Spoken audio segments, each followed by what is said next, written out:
Uh, Very good morning, good afternoon, and a very good evening to all the attendees joining in from around the world. It's a very warm wishes to everybody, wishing all the very best and welcoming you once again to yet another webinar from the CIPS MENA. Today we will be talking about managing risk in today's complex sourcing and category management environment. My name is Hari and I head the professional development for the CIPS MENA region.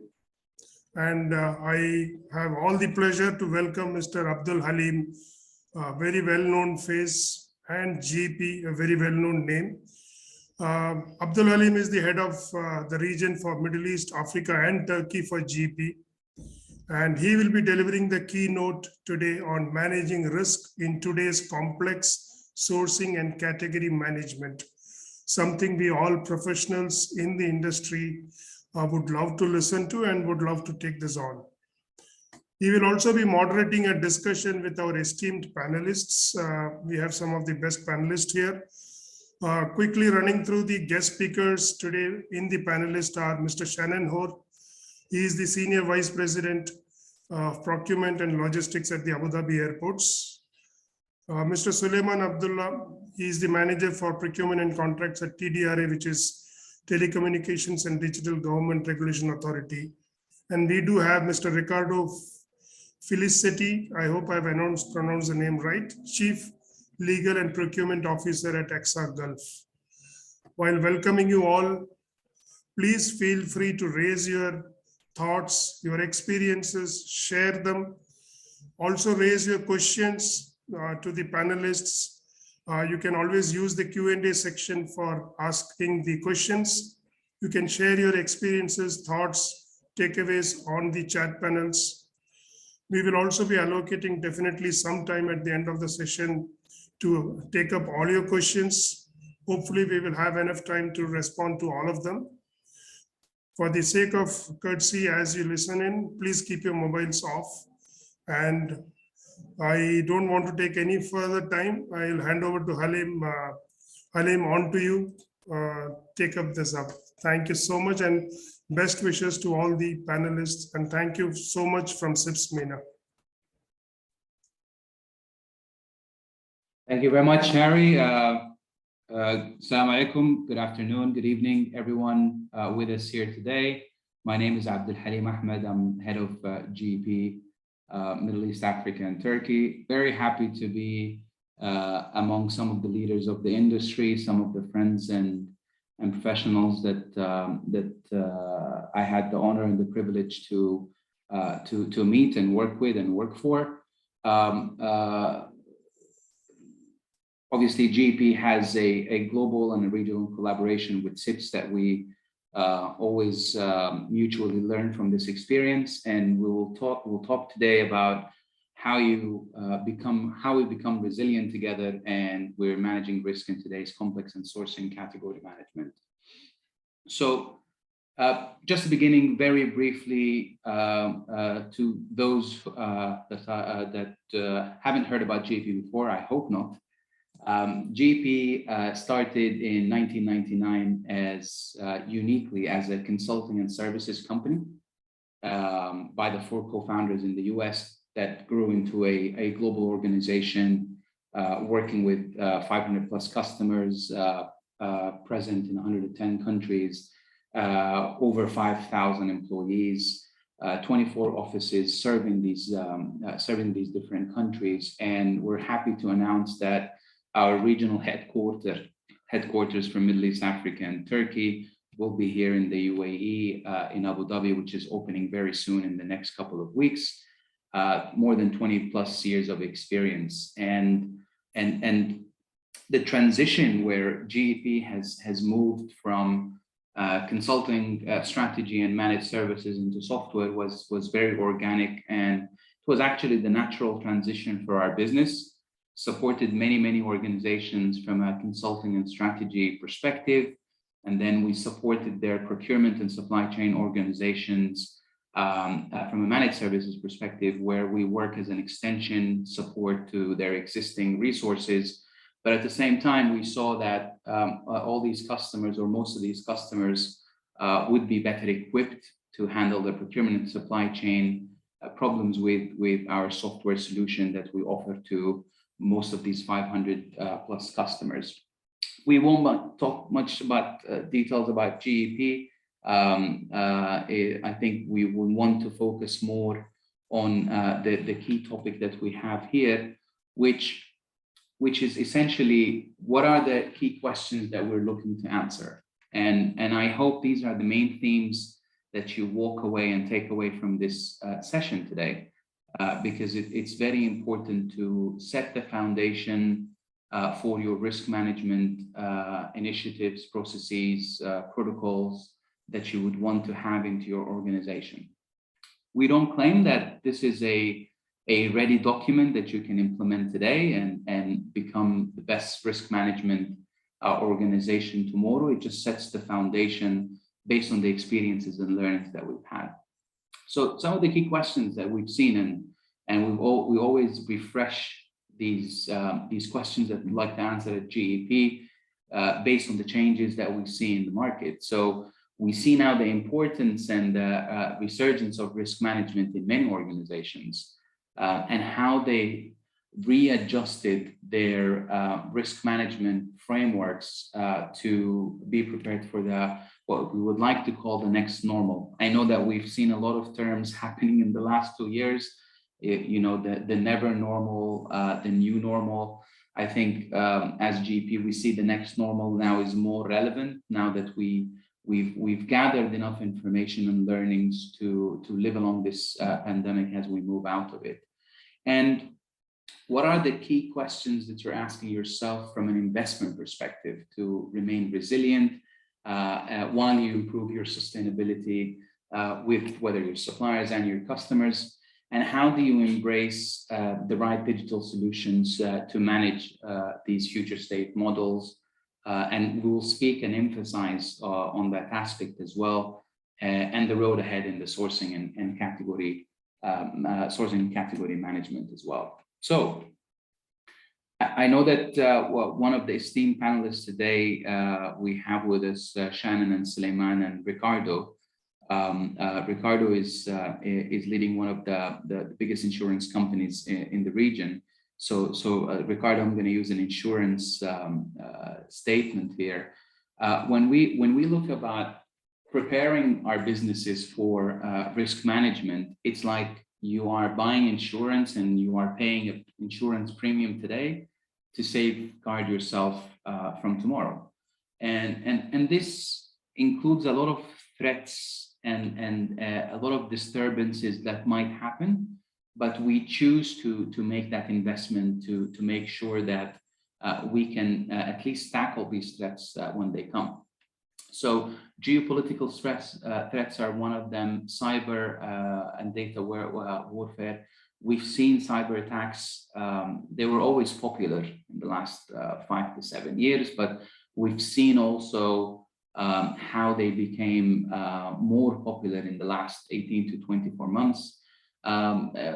Things like global food crisis, global healthcare crisis, which we were going through, still going through in some areas in the world, and future pandemics that I'm sure that we collectively here hope that no future pandemics would happen. But and from the consulting and services edge that we have as GEP, and we work with many of these customers, we ran a survey. It was basically an interview with about 250 chief supply chain officers and chief procurement officers, similar to the attendees here of this session.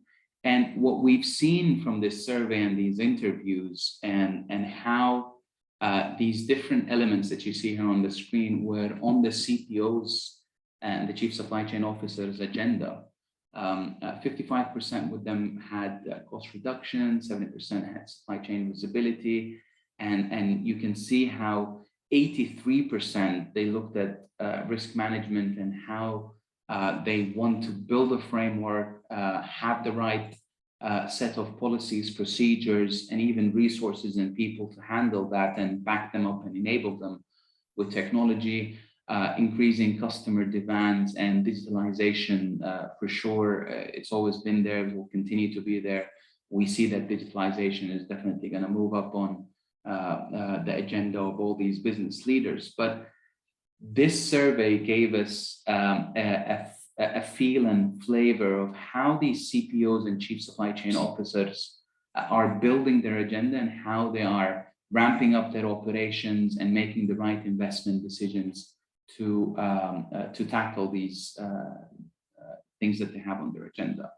Now, that survey was in late 2019, which, you know, at that time we all had a great feeling about 2020 and beyond.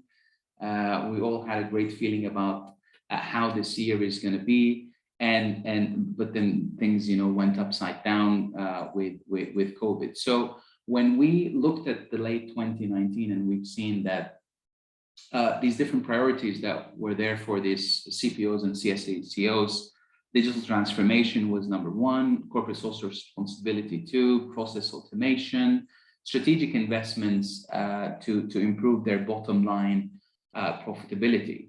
Now, we ran the same survey again, I think it was by late 2020, so we can look at them and how they reshuffled and introduced new priorities with living with COVID-19. I think number 1, and this is something that a lot of people went through, was continuity of supply. It was a major issue for global supply chains all around the world. Vendor risk management, employee safety, rapid cost control as well. So if you really look at these 4 points and these new priorities with COVID-19, it is safe to say that all of them fall under risk management framework that organizations should adopt. And we'll also speak in a couple of minutes on how risk management, we still see with some of the companies we support and we work with and we have conversations with, different departments still handle the risk management in silos rather than having a comprehensive organization-wide risk management framework. So what are we expecting as GEP for the future, and how we can see these priorities are going to reshuffle again? Risk sustainability, ESG is becoming very important on CPO's agenda, diversity and inclusion. We also see how now clients, they want to go for technology and products that they are part of a huge innovation roadmap that most of the technologies companies are doing. We can see that a lot of these products have been innovated significantly in the last 2 years, and people are moving away from traditional technology they were using before. Risk-adjusted sourcing and supply chains, again, have that risk management factor in all your decision making processes within the organization. And we also see that's one of the key things that would be expected in the future is these different mergers and acquisitions. We see a lot of organizations in different sectors, they've had these realignment and consolidation activities that have happened in the last 18 to 24 months. But also business divestments and reallocation of assets and letting go of assets, which also would be on the priority list for all these business leaders that we see. So key challenges and problem statements that we see. There is a lack of a dedicated focus on risk management, which we can see. A lot of risk management professionals at the moment in some of the companies we have conversations with, they still have manual ways and means of collecting risk information from their suppliers, from their customers, still using forms, still using Excel sheets, spreadsheets, in order to put that data together. which would impact other areas of the business, for example, like having limited cross-functional involvement. And we spoke about that a couple of minutes back, how risk is looked at from different departments in a different way, and they might or might not have the same risk framework or the same risk procedures and policies to tackle as an organization, rather as these independent functions and businesses. We cannot stress more on the importance of regular refreshes of that piece of information from a risk management perspective. Excuse me. So your data needs to be as close to real time, if not real time, as close to real time as possible, in order to support your ever-changing business decisions and bring in all the latest information from internal and external conditions. We still see and we still hear from multiple conversations how maybe inefficient or sometimes the absence of a proper supplier segmentation framework to track all the priorities that should be part of the priority list that you have as an organization. So, excuse me. So some of these organizations might still be collecting information to look at their supplier database with attributes and parameters that are not on your risk management agenda. That needs to be revisited. And finally, IT infrastructure. We see that still some companies depend on traditional technology. I think one of the very few benefits of COVID, other than that, spending more time with our family and loved ones and making sure that we invest our time in the people who mean the most to us, the adoption of cloud. And I still remember when we started having cloud conversations with clients all around the world 10, 12 years ago, and how the shift has happened, but the acceleration that has happened in the last 18 months for cloud adoption was huge. It was definitely unprecedented, and we will see a continuation in that investment. So consequences of poor risk management, credibility of the organization, your market position of your organization, poor quality of the products and services that you push to your customers. But one of the key elements that we've seen again is that shaken customer confidence. I'm sure that we've always had cases that we're dealing with the same supplier or the same with the same supplier multiple times, and we see the uncertainty and the shakiness that has happened in the last 18 months, where 5 out of 10 times there is the suppliers, they provide you a great service, and then the remaining 5 out of 10 times there is an inconsistency in the quality of services and products that you receive from the same supplier or the same source. So that shaken customer confidence is something that we feel is a direct consequence of poor risk management.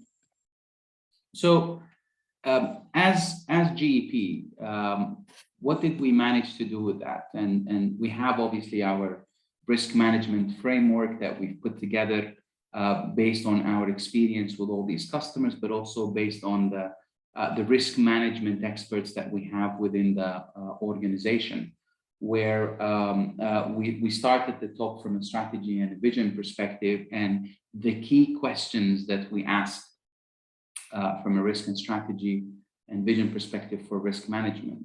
So what's your risk management vision? How do you align that with your business outcomes? Where do you want to go with that? What are the different suppliers and categories that should be covered by your risk management framework? And how does your strategy tackles that? And then it goes down the organization at different layers, from a strategic leadership perspective, maybe board perspective, and then how it cascades down to the remaining operational and tactical side of your business as well. But very importantly, and what we've seen also based on our experience, it's these frameworks that are been developed. Yes, great. I have a framework, I apply it once and then we can live with it. Then you reach a stage where you have to go back and continuously improve that risk framework that you have, continue to invest with resources into that. You continue to optimize your risk management processes, find the right technology that would support your decision-making process, like we mentioned earlier, with your access to as close as possible to real-time information. The more real-time information or closer to real-time, the better. And we see a lot of companies in business that you can subscribe to these different platforms like EcoVadis, Risk Methods, and all these companies providing very valuable information to support your decision-making process. And then the risk mitigation and the ongoing governance that happens. What are the key metrics that will define that effectiveness of the framework? And how agile are you, and how quick are you to modify the framework in order to change the metrics if the metrics change based on different whatever evolving business needs? So these are very important questions that we support our customers to answer by adopting this risk management framework. So, and we'll talk about this very briefly. We're more than happy to take any questions. I'd like to move as fast as possible to having our great conversation with the panelists, but just to show you some sample of this risk management framework that we've developed along the years and how we push that into technology, as technology is an enabler. So we have the three main phases of any risk management framework project. You assess, you define the scope, you identify your suppliers by different metrics, whether by spend, category, country, territory, risk type, how you sort your priorities, and then you start building that framework and bring it into action, and then you close to implement that framework and then move with your continuous improvement and also optimization efforts. And it has to be revisited all the time after implementation to make sure that you're still measuring the right metrics and avoiding or mitigating the risks that, again, align with your agenda of priorities as a business leader. And once you move into that, we can push this to the information. This is a sample dashboard that you can see. So you can push that information, and then you can see all that live information in that feed. So very, very quickly, I'm not going to spend a lot of time on this, but one of the things that we always try to say, again, like I started, this is not a deck that you can take and go tomorrow and develop a risk management team and say, great, I have a risk framework, risk management framework. One size does not fit all, for sure. You have to look at your agenda, you have to look at your priorities, but specifically, one of the things that I like about this slide, we've all heard, and especially in the banking and financial services sector, we've all heard about things like know your customer, know your customer's customer. I think it's also time for you to know your vendor and know your vendor's vendor. I'm not sure if that term is used anywhere. We just developed it as we were looking at the information to back up the deck. But it's quite important that you also need to go down the supply chain, tier 1, tier 2, tier 3 of your suppliers, and understand the different risks that would apply on them and possibly would impact your business as well. One of the things that we also have seen is how to have these flexible contracts with your suppliers, allow your suppliers to collaborate with you in different terms and conditions, maybe try to source from the same supplier. So if that's a very critical supplier for you, if they have different facilities in different locations, Maybe the primary location would provide you the best quality at a lower cost. The secondary location would provide you the same quality for a higher cost, but it's a shorter lead time. That would be your backup location. All of these flex contracts attributes that you can collaborate with your supplier, you can incentivize these suppliers on the collaboration itself, and this will reward you as a customer. And this is how we push this information to dashboards that some of our users they see, and we allow all that work that is done manually to be shifted, and we keep the human intelligence side of it to make the assessment and the decision-making process. We have some AI capability and machine learning on these dashboards as well. So main themes, road ahead that I would love to leave with you today. I hope you found this useful. One of these main themes is supplier visibility, know your vendor's vendor, work with your suppliers, incentivize them, and go down into your supply chain. Again, customer visibility, understand your customers. Disruption that we've seen in 2020 or 2021 changed the consumer behavior, and we as consumers, our behaviors have changed in many things as well.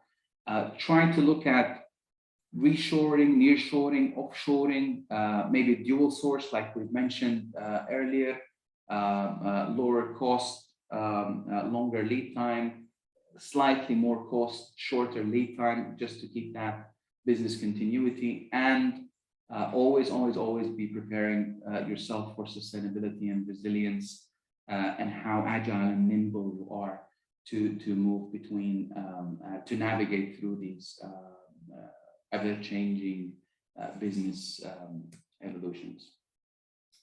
Thank you very much. I hope you found the information useful. We're happy to answer any questions towards the end or even after the session. We're always available to answer your questions and support as much as we can. And I think now we move to the best part of the session, where we interact with our panelists here. Anything you want to say, Harry? Are we good with time? Absolutely. All good. I do have a lot of questions on the private platform, but I'll share it on the Q&A box. Meanwhile, let's just go ahead with the panelist. Thanks, Abdel. Thank you very much.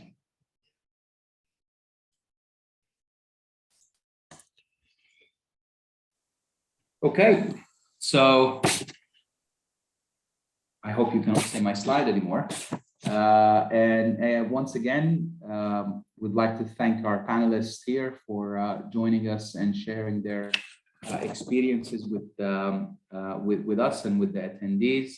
And I'll start with the first question here, and I'll start with you, Shannon. What are some of the key challenges and consequences that you see come out of a poor risk management framework?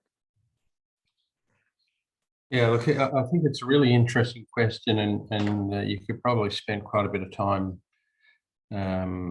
drilling into certain facets of this point. But you know, I guess the challenge is how you position the steps that you take in your business in the context of the risks that your business is facing, right? So in the normal course of business, you're examining these things on a day-to-day basis. You're discussing these points with your peers in the business, with certain business leaders who are driving outcomes, and with your partners to identify or pick up the signals that they're experiencing to help you shape the steps that you make in your business the right way.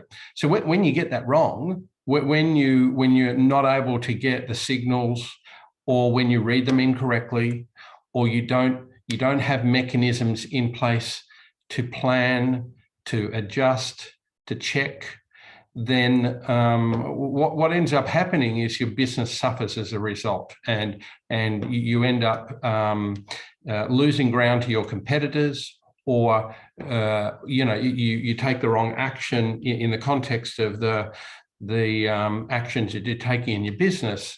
that can cause you some time to recover. Maybe some of these things are quite small and create disruptions, but others can be fairly significant, and I guess for some organisations can be disastrous. So I think the challenge is being able to have those fundamentals in place, right? Making sure that you've got these mechanisms to check, to plan for certain eventualities, to be able to respond quickly when you get the signal that is alerting you to some change or some issue, some potential disruption, in order to take an action that helps you position yourself in a way that you mitigate the impact of that disruption. Yeah, and I think also, Shannon, you are a business leader that comes from one of the industries that had to adapt overnight during the pandemic, with all these rules and regulations and travel restrictions and opening up again, which I've seen that Abu Dhabi Airports has done a great job with that because of you and the team, for sure. But I'll move that question now to Suleiman Abdullah. Key challenges that you see, Suleiman, and consequences from having a poor risk management framework within the organization. Thank you, Halim. You really highlight an important point. I think you have summarized it in a very good manner, where a poor risk management mainly means that you are working without insurance. So think from that perspective, you will understand that it is really a high challenges, a big challenges for poor risk management to the organization. Being in an ICT industry, and I think the first priority comes nowadays in these 2 years, 3 years, is cybersecurity, and I think data privacy. From my perspective, I think there are a couple of risk management system available in most of the organization. They lack a couple of things. One of the things is the collaborative approach between the cross-functional systems or functions. We don't have that integrated system among, all the organization or all the function on the organization. That's really lack or affect or lead to poor, data availability and poor efficiency and quality. And one of the important point also we have to highlight that now cybersecurity and data privacy is not anymore responsibility of a main function. It becomes responsibility of procurement also as a professional, to understand how to protect and mitigate this risk when it comes to vendors. Thank you, Suleiman. Very, very useful. And I know we mentioned the word insurance a couple of times. We have an insurance leader with us here, Ricardo. So Ricardo, to you with the same question. Key challenges that you see that would be a consequence of a poor risk management model. Yes, good afternoon, Ali, and good afternoon, everyone. Indeed, you have used the example of the insurance. So for us that we are insurer, you can imagine the level of pressure that we have on us, that we need to be there 24/7 for our customers. So indeed, the risk has been on top of our agenda for the last, I must say, 3-4 years. I think the main challenge that we see is we need to make aware within our organization about the level of risk that we have. There is a need of visibility on the fact that also from a procurement standpoint, anytime we onboard a new vendor, we onboard a new risk for the company. So it's fundamental that we have a very strong due diligence model in place, and we assess in the correct way, also with the support of the business, the compliance team, and the legal team, and the information security, all the vendors that we onboard. Again, the main challenge that I see here for us, of course, the business continuity is the most important thing, is to make aware everyone along the organization on the fact that risk is a very important topic, and we maybe aware of it all the time. Yeah, and Ricardo, I had the privilege to go through your vendor risk assessment protocols that you have in place, which obviously you are safeguarding your organization from this new potential risk that could be introduced to your organization. And I'll stay with you, Ricardo, for the next question, which is also a very important question, I think, in my opinion. Now, all of you as business leaders, you know, the budgeting exercise is one of the heaviest exercises that you go through every year. Now, we saw that the changes and disruption that happened in 2021, which we know that the budget exercise also depends on historical information, historical data. What are the key challenges that you've seen about putting your budget for 2022, for example, after the disruption that happened for the last 2 years? So in short, what do you see is the main difference between good planning and great budget planning? Okay, it is a complex question. I'll try to summarize what we have done at our hand. Basically, nothing. In the sense that we took the decision in 2020. I believe at the beginning of the year, I believe no organization was able to predict what was going to happen, and in 2021 as well. So what we have done at our end, we have decided to keep the budget exercise as normal, because we wanted to test the resilience of our organization and our staff, and to see how they were going to respond to the challenge of 2020 and 2021.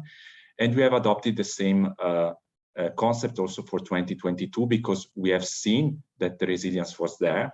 We have seen the staff reacting very well, and we have also seen a great support from our suppliers, from our vendors, which were able to support us during the COVID times.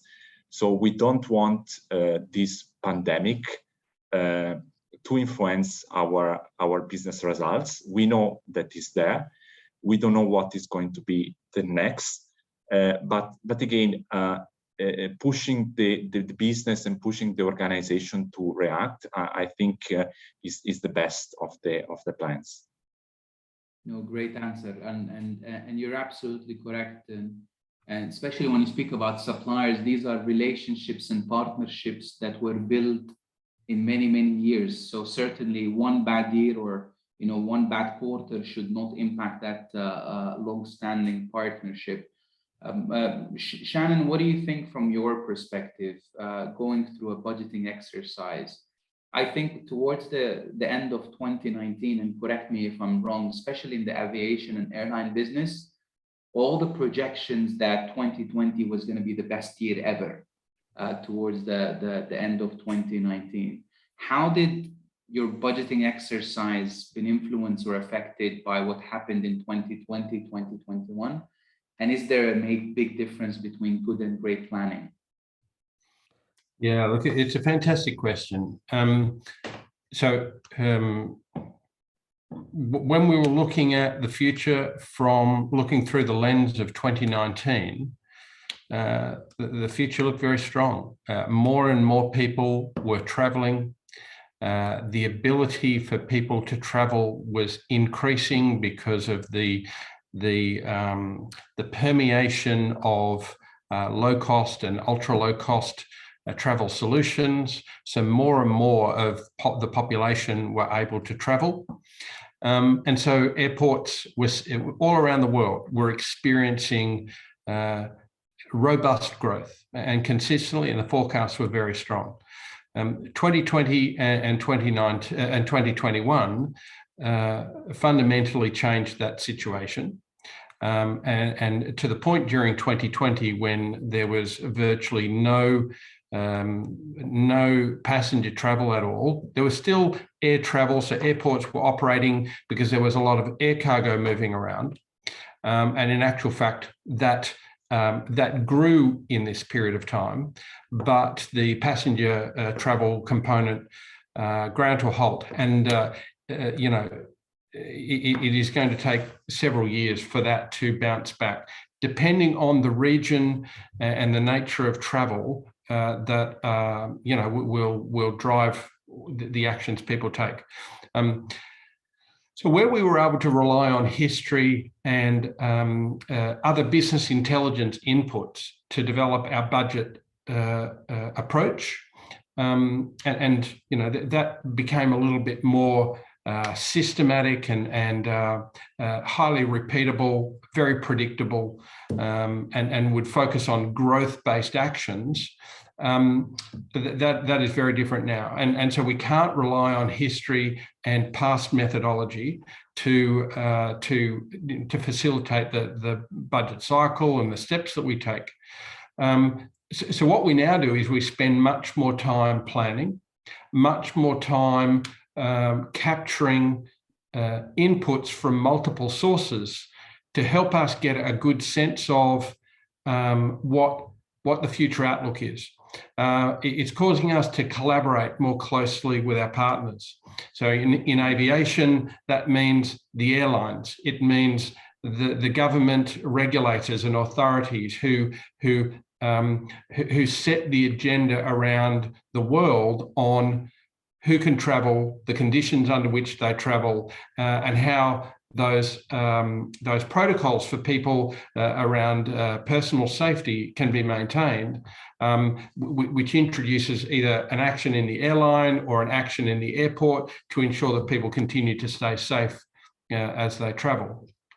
So all of these inputs have driven fundamental changes on what approach we adopt. We're looking at the moment of more flexible planning cycles. So, you know, should we be locking into a long-term cycle? So typically we would plan on a 5-year cycle and then adjust that on an annual basis to make sure it's tuned in properly. But you know, we're compressing those planning cycles down into smaller bite-sized chunks in order for us to have more certainty over the dimensions that we can take an action on. Clearly, we still have to take long-term investments. We need to take decisions that have got longer planning horizons, but that is one segment of our activity, and the greater proportion that requires you know, a different methodology in terms of planning. We focus on compressing that cycle time into something that becomes a little bit more predictable.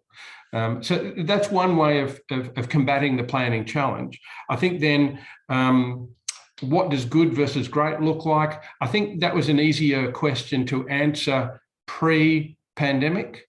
It is much more difficult to answer now. And I think the only indication that we can take around good versus great is how close you get to your plan, right? And how quickly you can adjust when things deviate or there are disruptions that impact your plan and how it's impacting your overall business performance. So I think, you know, smart people sometime in the future will make some great white papers on good versus great during the time of the pandemic or post-pandemic. Right now, our focus is not so much on good versus great.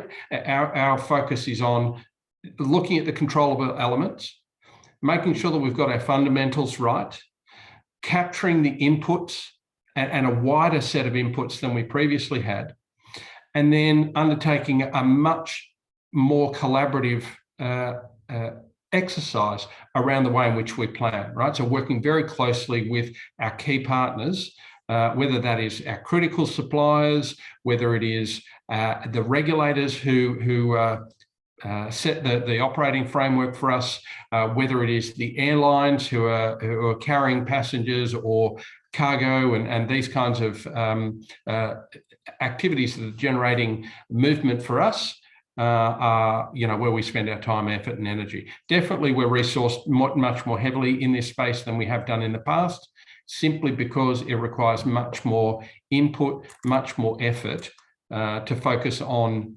the tuning actions that are needed to get our plans right. Very insightful, Shannon. And again, Congratulations on the great way that you've handled the pandemic. I think Abu Dhabi airports and generally most of the UAE airports here, they've done very well, and you've helped us with the necessary cargo to come in and go out in very, very difficult times.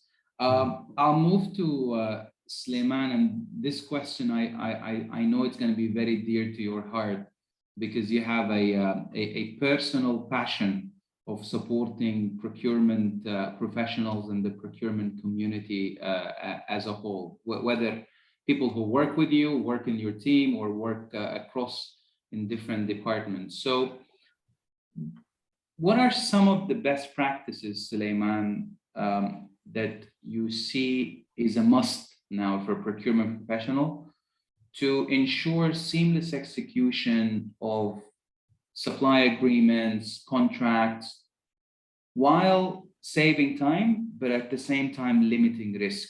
We know that now, these supply agreements are historically for a longer period of time. And now, Shannon also shared about how you're compressing your planning cycle as well. So these long-term commitments, what are these key best practices that you see procurement professionals should have?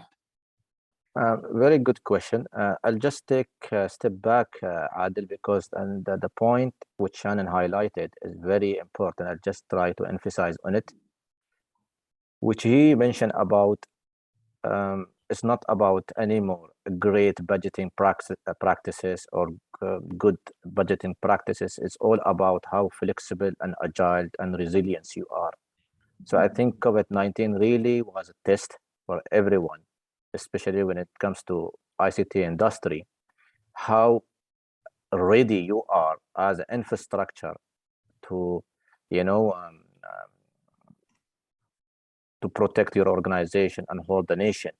So it was really a test, and I think in TDRA and whole government is putting a more push when it comes to technology investment in order to make sure that we can maintain the resilience and risk. Refer back to your question, Adel. I think as a procurement professionals, we all need to build a good vendor risk management program, not only across the function, but in the whole organization. So I think this is an important point that we have to understand. Is not anymore transactional role. This is something that's very important. We have to take it and put it on the table when we have a discussion with the management. Another important role, I think, practice or best practice, Adil, is self-assessment. I think there is a lot of methodology and maturity framework available. Do a self-assessment to the organization and your procurement function as a whole, including the vendor management. These are two main things I think are really important for us to lead it. Beside, investing in your team, investing in their profession, adding knowledge, highlight the importance of risk, how important it is, which can really affect not only the organization or disruption, but maybe the brand and image of the organization. Yeah, completely agree with that. Completely agree with that. And it's, I think, the brand reputation and the organization reputation has been something that, if it was in a good state, it really supported organizations in the last 2 years specifically, because even if there are some downturns in performance or quality or services, your long-lasting reputation that you've maintained for many, many years, certainly help. So Ricardo, I go to you with the same question. What are some of the best practices from procurement professionals? And I know, Ricardo, since we've known each other for some time now, I always told you that you have an absolutely important role, being Chief Procurement Officer and Legal Officer at the same time. So this question fits your profile in a great manner. What are the best practices from these professionals required to make the best out of these supply agreements by reducing the risk, because it's for a long-term commitment? Salim, and I do agree with Suleiman. Assessment is fundamental, and from our hand, we have implemented the framework along the sourcing process. Even before to enter into any RFP, we normally try to investigate with the business the need in order to assess since the beginning, which is the risk that we need to assess again. From a legal standpoint, what we have is a set of contract and clauses which we are going to adopt depending on the risk, on the complexity, and on the type of service or indeed needs that we have within the business. This helps a lot because helps the business, first of all, to see which are the risks that the business can be exposed, but also helps the procurement team to give advice and to manage also expectation. We also need to be quite fair. So a set of templates which is going to be available to everybody with clauses that are related again not only to legal but also to compliance. We were talking about data, which is a relevant point also today, related to regulators and compliance and information security as well. And as I said, we normally use those templates depending on the risk that we have in front, and this helps the process to be more efficient and also to deliver what we want. Thank you very much, Ricardo. Very insightful. And I'll move to Shannon with this question. I know, Shannon, we've interacted many times together over the past couple of years, and I know your passion about how to always position procurement as a business partner to your internal stakeholders and your suppliers. And now, in these uncertain times, you know, being a business partner also to your suppliers would dictate a longer period or a longer term of your agreements. What are the key best practices for your for the procurement professionals that you see they need to tackle these long-term commitments, but also with the risk that comes with it? Yeah, again, another really interesting question. I think, so I agree with the perspective that both Suleiman and Ricardo have touched on. I think there's some really important elements there. And then I would just add to that or complement that with, I think the capabilities of a good procurement professional are continuing to evolve, right? As they always have done over the years. But the talents, the skills, and the things that define best practice are morphing into a stronger emphasis on, from what I see and in the business sector that we operate in, you know, a really heavy focus in problem solving, examining the problem deeply, and having a better awareness of the need of the business, perhaps than the end user does, right? So being able to bridge the connection between what the business requirement is in the mind of the end user, but how that's matched really well with the emerging capability within the market, and bringing those things together in a much more effective and longer term perspective in the context of problem solving. I think that the mechanics of an agreement, I think these things are probably a little bit more biased towards the sector of the market that you operate in. So I won't necessarily talk too much about that. I think these features of agreements and how they're formed, in some ways are tailored more specifically to the market sector that people operate within. But the talents of what the people are bringing into how those agreements are formed is what is critical, particularly in today's environment. So a procurement professional needs to be a highly evolved person, or professional. They need to be agile and flexible. They need to be, subject matter experts in the category that they're leading. They need to be a good collaborator. They need to be a great negotiator, and be able to interpret a signal as it relates to risk and translate that into an actionable task or step. And being masters of the digital opportunity, right? So there's all of these different factors. So what makes it good, or how do you identify best practice? I think it's getting the right mix of all of those things in the context of your business in order to form the right agreement.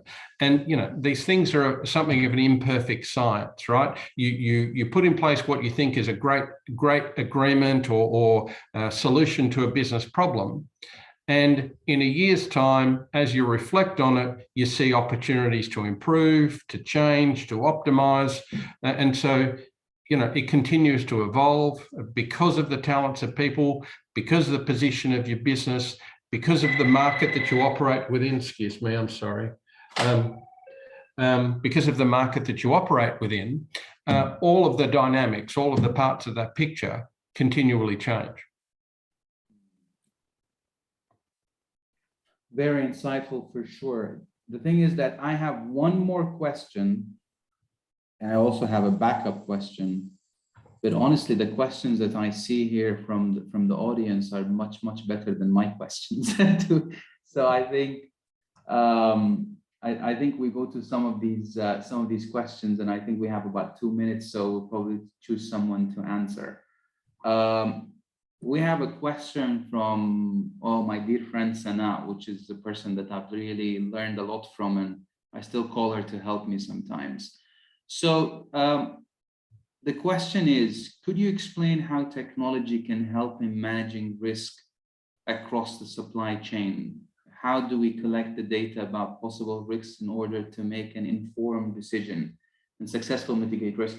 I think that's something we've touched on during the presentation, but I think we could answer more a bit about that. You want to take that, Shannon? Are you okay with taking that question? I can make an attempt, and please, if my colleagues on the panel can jump in and help me at any time, that will be fine. Look, I think technology has always been an enabler, right? It provides either processing power that facilitates the actions that the team can take while they're focusing on non-digitizable actions, right? So how does technology facilitate the fast action and processing of certain data to support the actions that the procurement person, category manager is leading? That will always be a facet, I think, of how technology helps. I think this thing about this challenge that we're all facing as it relates to risk, it creates a lot of variability, right? So the issues about risk is centered in uncertainty and not being able to plan for or have confidence in your ability to predict certain eventualities. So what you're always doing in your planning process is to try to consider all these different possible scenarios and plan for them and make sure you've got a suitable response that protects your business or takes the appropriate action. What technology can do is it can do a lot of that stuff faster, right? In terms of all of the multitude of inputs that are needed, and the signals that are coming, whether they're from within your own business, whether it's from within your infrastructure, and you're getting all of these signals from the machinery, or you're getting it from the market in terms of what is happening in the world around you, so you can facilitate action. So technology definitely bridges a lot of that detail. I think for me, that information still comes to decision-making mechanisms within your business. So technology certainly can facilitate, but this is where you also need the experience of individuals in your business, whether it's your senior executive or your risk management professionals or your category managers and procurement team members, in terms of being able to capture that information and use that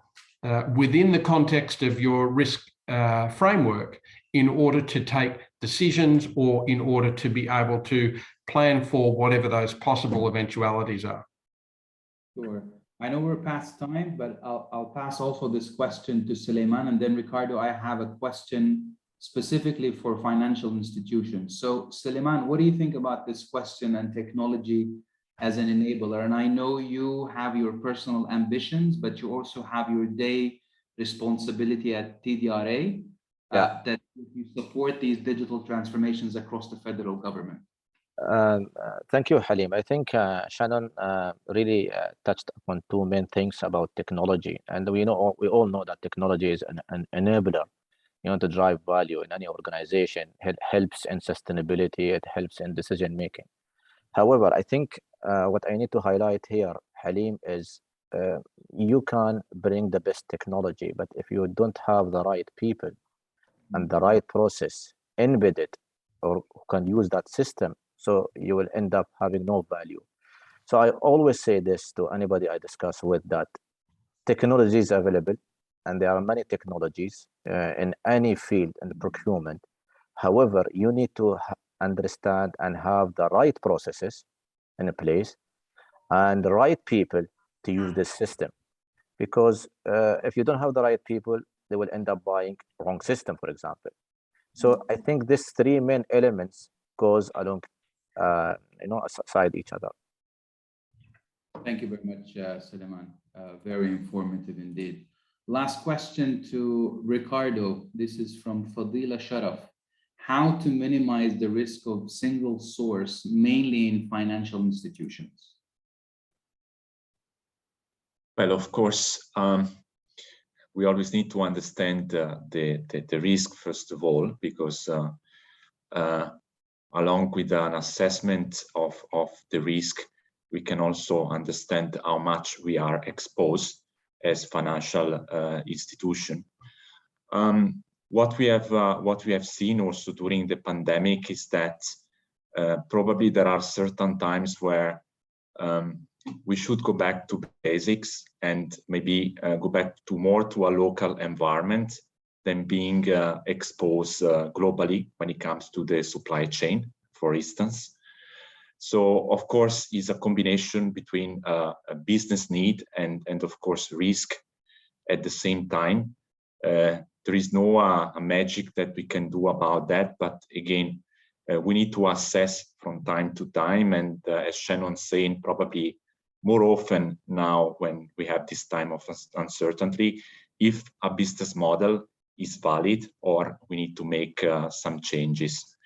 So it's difficult to give a response, but again, assessment, I believe, is still the key, and we need to be much more pragmatic and to reassess our position at least twice a year to see what we have in our organization is good enough, or if there is a risk that we can still keep, because at some point we also need to handle some risk. And again, we need to be very, very pragmatic on the choice.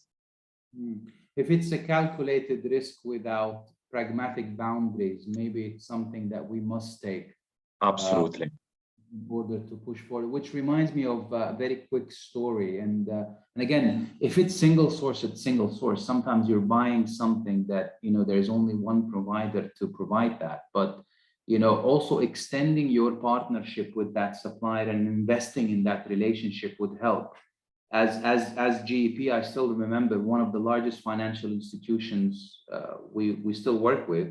They wanted a third-party risk management solution that we did not have 2-3 years ago, but they invested from a co-innovation perspective to work with us and put the resources to develop. And now it's a module that we offer to almost all our customers. So that extension of partnership is very important to invest in your single source if you pragmatically don't have another source.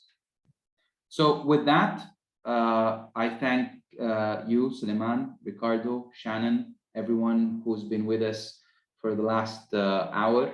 It's been a pleasure speaking with you, gents. It's always great to hear from you and learn from you.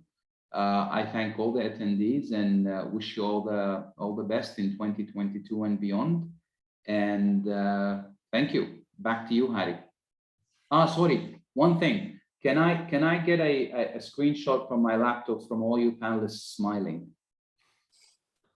Make it quick. You don't see it very often, Halim. Just a second. I think it worked. I hope so.